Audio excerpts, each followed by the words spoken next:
better, kinder, friendlier town you have, tourists remember it and they come back. So, you know, the best thing you can do about tourism, clean your town up. I think how you treat the bottom part of your society is a reflection of how you care.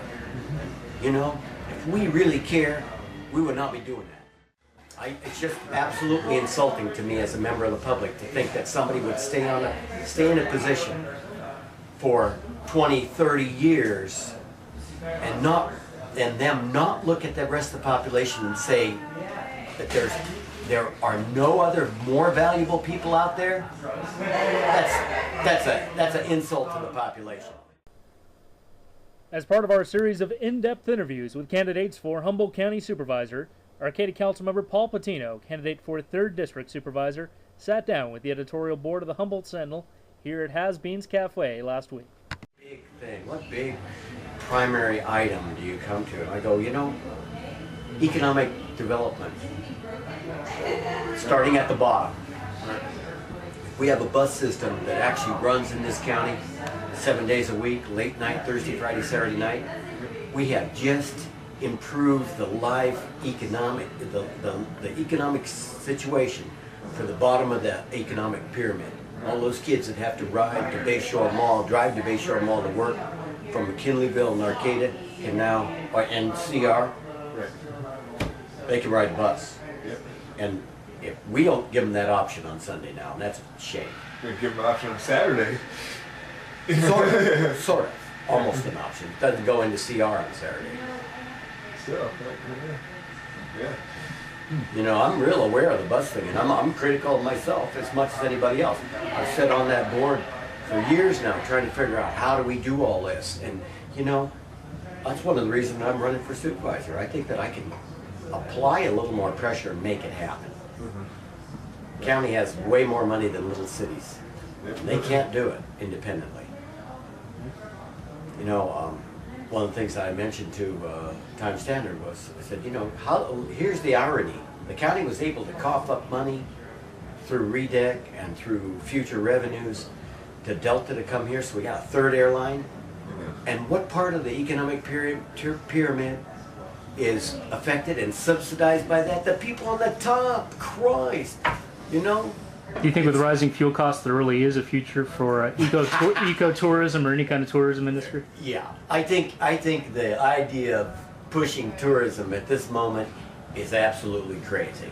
We need to, you know, it's kind of like circle the wagons, times are tough, let's take care of each other, and if people want to come visit, okay, come visit. But, you know, spending money to get people here, or with that 3rd airline subsidizing people to travel on an airline, most inefficient way to travel. I mean, it's ridiculous. So here's the irony. I fly in on the 3rd airline, go to take the bus home. Oh, it's Sunday. Too bad. The stop is right in front. So coordinating transportation is important. You know, if you're going to have an airport running 7 days a week, you know, almost 24 hours, what's with the transportation that gets you there? And the positive effects of not covering up more ground for parking spaces.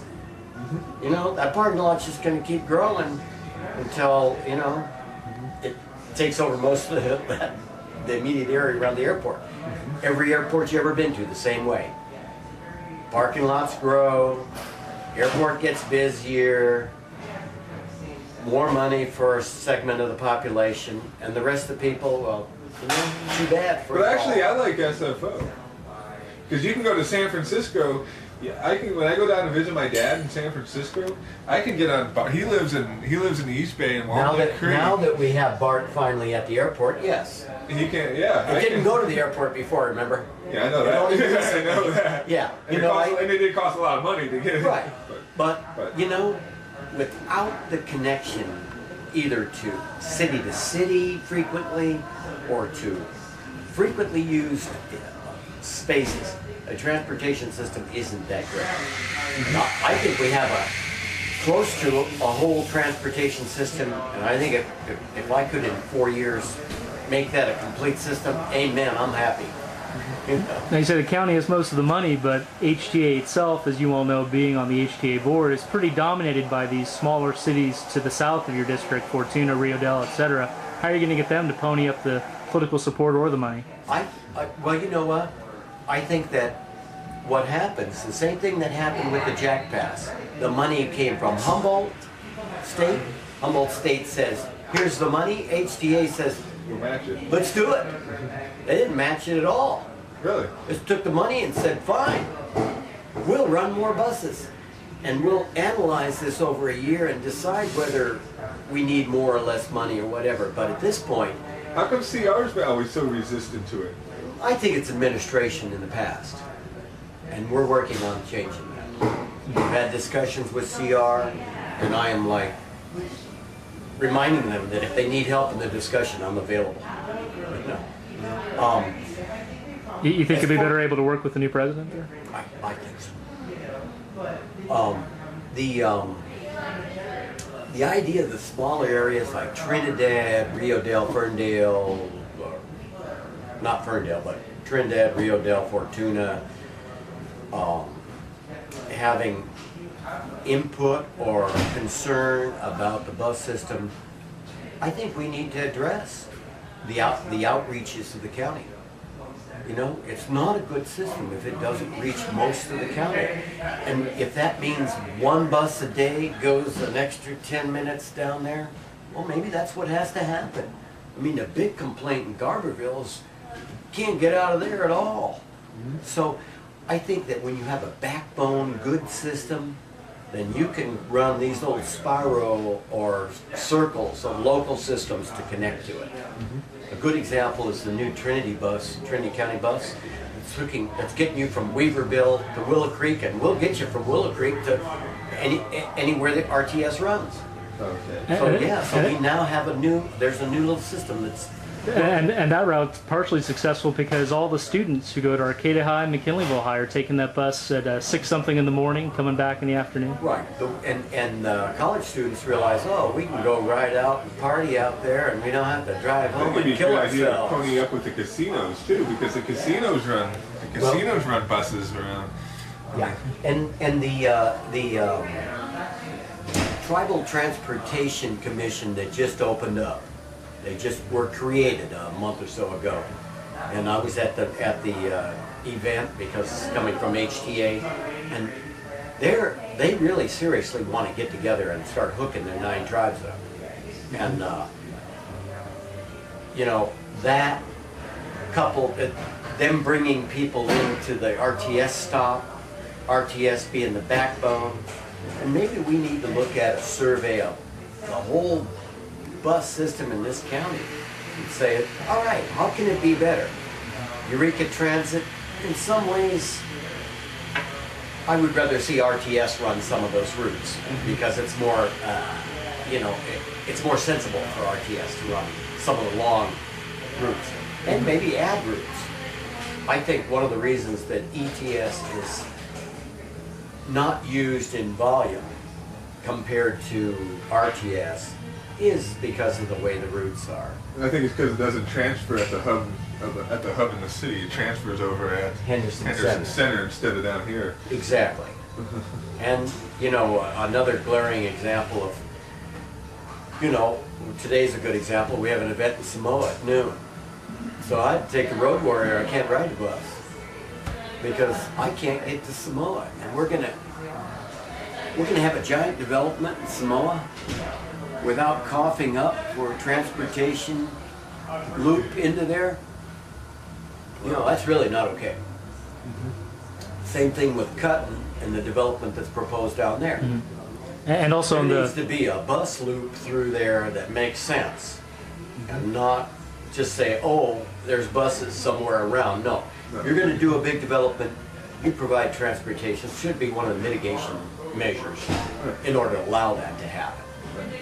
I mean, for example, in Arcata, that Courtyards development, that big thing next to 299, the bus goes right in there, makes the circle. Makes sense. Yep. What about the east end of your district there, through east end of Myrtletown, up Old Arcata Road, Indianola? Oh, yeah. I mean, there used to be a bus every day. Hey, good. How are you doing? I parked the wrong way, I think. Whoops. Oh, yeah. He's figuring it out. Oh, yeah. The east end going through Old Arcata Road, Myrtle, down Eureka. There used to be an RTS that ran down there. Some people tell me. So I believe what anybody tells me until I prove it wrong. That is a total, what possibility for RTS. As you expand RTS and make it work better, that's what should happen. And pull that ETS off that loop. Take ETS off. I can ride to Redwood Acres on ETS, right? When I'm stuck. Can you? Yeah, you can. But you can't get any further. And it's like, okay, so you got one city comes up to there, and then the Arcata AM RTS stops in Sunnybrook. I'm like, please, Arcata AM RTS needs to go to the Bayside Post Office. All the students out there that are subsidizing that bus, and it's not going out there. It needs to go to Bayside Post Office, and we need to pull ETS back and let RTS come up through that loop. So that's the way I look at it. Besides getting money out of the state in terms of HSU and CR especially, where's the county going to get the money? Well, part of the way they get the money is you run the bus and people pay for it by riding it. Okay? Well, the buses seem pretty full right now between Arcata and Eureka. They are plenty full now. And so we're buying new buses. And they weren't, Prop 1B allowed transportation funds, and we're like hopping on it. Get whatever buses are approved right now and get them. Well, that's capital improvements, but isn't the more expensive part the drivers? Oh no, compared to buses are like $500,000, man, each. Yeah, sure, you've got employees, and that's an expense, but ridership and the economics continuing to degrade will make that ridership climb. And you can always increase the top price and have a reduced fare. So you can have a couple of tier prices. If I have money and I want to ride that bus, I pay $5. And if you don't, pay $1. And that helps subsidize it. So when people say, "Where's the money? Where's the money?" I go, you know what? We all run. I'm a small businessman. Where's my money? I function. When I have more, I use more, and when I got less, I use less. Well, one reason I mentioned that is one criticism I've heard of the incumbent who's retiring, Mr. Woolley, is that there hasn't been a real strong focus on fiscal conservatism. Woolley was the swing vote in favor of the big $300,000 payoff to former County Council Tammy Fowler. He's been on that budget subcommittee with Bonnie Neely, making a lot of closed-door recommendations that the board approves of that discussion. What would you do differently? Being independent, and I would have to qualify that and say a progressive independent, not any other kind. I don't make any deals.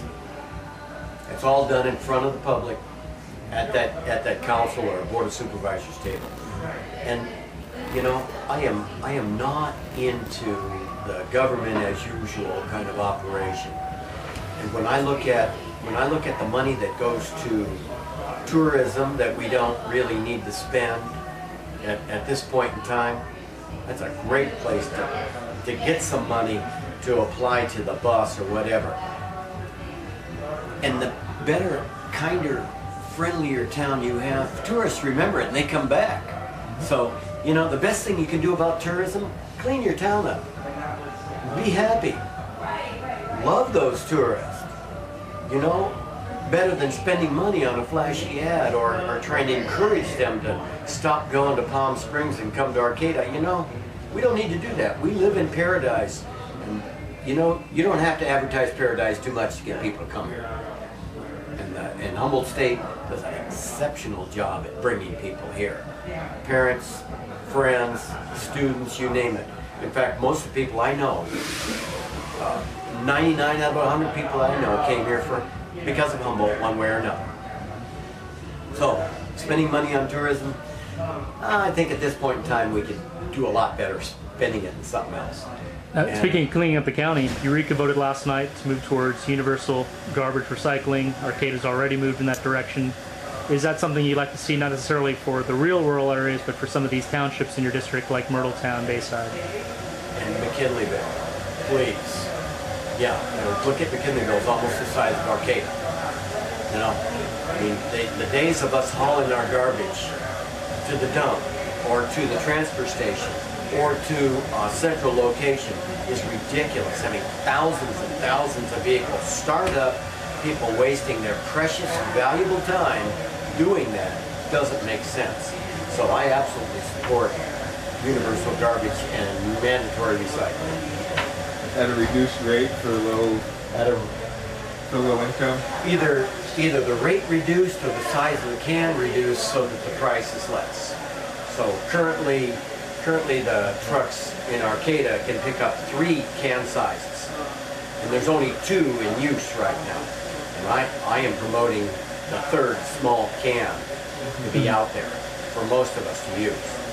And you know, many units, residences in Arcata are multi-residences with one address, okay? They only need 1 can, okay? So they need to start sharing that 1 can. You know, it's not as big as imposition as you want to believe. I'm convinced that overall it's a savings to the population and the government. What else for you would fall under the rubric of cleaning up the community? You know, I think that we need to look at, you know, a way of having volunteers or community service workers. You know, people get arrested every day. We got a DUI list from hell, you know? So why aren't they doing community service throughout all of our communities? The cities need to be aggressive in applying the community service people into cleaning up the streets. And some cities don't even take very many community service workers, as I know. Would cleaning up the community include cleaning up the transient population? There's been a lot of blame shifting from the city saying it's the county's problem. Is it the county's problem? Or? I look at the transient, or well, let's say not transient, because transient applies to tourists also, in case we didn't remember that, okay? What I look at is, okay, we have a homeless population, a houseless population in this area that mimics the rest of the U.S. It's 1% of the population in general. So let's look at really handling that 1% instead of having the MAC Center that handles 80 and a Serenity in-house and a few here and there. Why not a county intake facility that's big enough and made of temporary or low-cost structures so that we can actually afford to do it? Use that as an intake facility. And if a large facility doesn't make sense, then we need satellite facilities in all the larger communities. And the endeavor for one is the satellite. It's a satellite service center for Arcata, but because it's on city property, and the city council at this time, me one of the prime exceptions, wants not to renew their lease, then basically we're dumping them out on the road. And I just absolutely don't support that. I think that how you treat the bottom part of your society is a reflection of how you care. You know, if we really care, we would not be doing that. So my hand's up every time to extend that lease. Motion for that. Same way as a public restroom. I can't say that for any of the other council members in the same way. Something else your hand was also up for, unlike the other, at least current council members, although Mr. Meserve, before he left, voted in favor as well, was moving towards police review, at least in Arcata.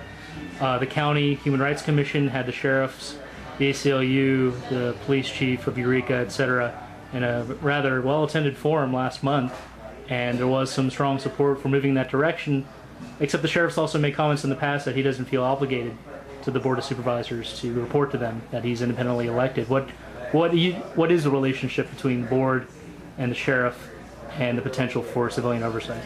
Well, to me, the relationship is we have the purse strings. And, you know, people cooperate when you tighten those purse strings. And, you know, I'm totally interested in some sort of police review, and especially after the events in Eureka. And, you know, it shouldn't be onerous. Police need to feel protected, but the population needs to know, here's somewhere I can go besides the police to investigate things. And you know, I support it. I'm not sure what format, you know, because we're a general law city in Arcata and somebody else is a charter city. It probably has to be some sort of county-wide organization that everybody that everybody can apply, can go to, anyone in the county. Should that be a condition of the massive pay increase the sheriffs are looking for? Some say up to 30% in negotiations. I can't comment on that. You like the idea of a county charter? Well, you know, I like the idea of in the same format that like City of Arcata is a general law city and could be a charter city. You know, I think they should do it. I don't know the ramifications of how complicated that is to do or how easy it is to do. I know that Form a committee. Essentially, it takes you form a committee to come up with a proposal, and then the public votes on basically the proposal. Yeah. I don't think it's a complicated thing. You need the political will to make it move ahead. One of the main reasons people cite for that is that would enable forms of electoral reform that aren't possible under general law, such as changing how the supervisors are elected, changing the number of supervisors, instant runoff voting, proportional representation, the whole 9 yards. Absolutely, and I totally support instant runoff voting, ranked choice voting. You know, I've seen how it works or doesn't work, where especially when there's multi-positions. You vote for your first choice, second choice, and third choice. And that third choice vote just beat your first choice. I say when it's a multi-position election, pick who you want and throw the rest of the votes away, because you're only electing somebody you don't want with those other votes. It's a horse race. It's not. But you may have two candidates who you really like. If you've got two, vote for two. Throw the third one away. Yeah, right. You know, I'm just saying, don't give your extra vote to somebody just because you feel you have to vote. Yeah, right. Yeah. So you're running on a platform with campaign finance reform. Absolutely. Is a hard contribution cap like the $500 per contribution cap raised a couple of years ago? Is that something you're interested in? You know, the contribution caps don't mean anything when you can have 10,000 people contribute. Okay, so yeah, that affects somebody that's going to give a candidate $10,000, but doesn't affect those groups that raise $100 a piece out of thousands. So I like the cap of a total cap, although Supreme Court says you can't do that. But, you know, we can always limit ourselves. And that's the way I look at, you know, campaign finance reform. It's self-limiting, you know? If you really believe in change, you gotta live it, you gotta act it, and you gotta limit yourself. Same way with term limits. Just like speed limits. We'd all drive 100 if we could get away with it. And we'd stay on until we like die in some political position, i.e. U.S. senators, U.S. Assembly, and others. Okay? It's just absolutely insulting to me as a member of the public to think that somebody would stay in a position for 20, 30 years and them not look at the rest of the population and say that there are no other more valuable people out there. That's an insult to the population.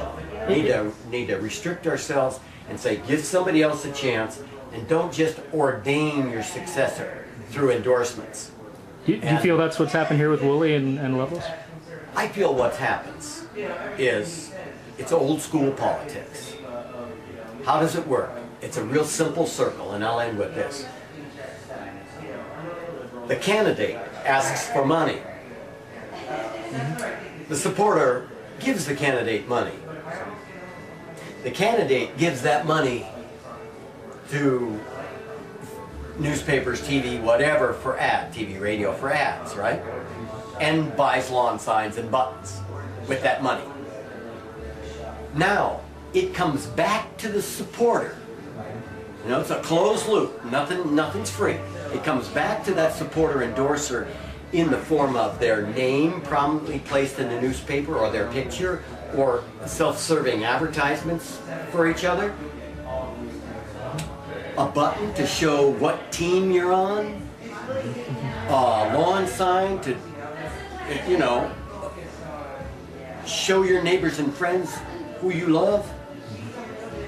And consequently, how big your group is. You know, it's a closed loop. The money goes out and it comes back to that supporter in recognition, acknowledgement, and free advertisement.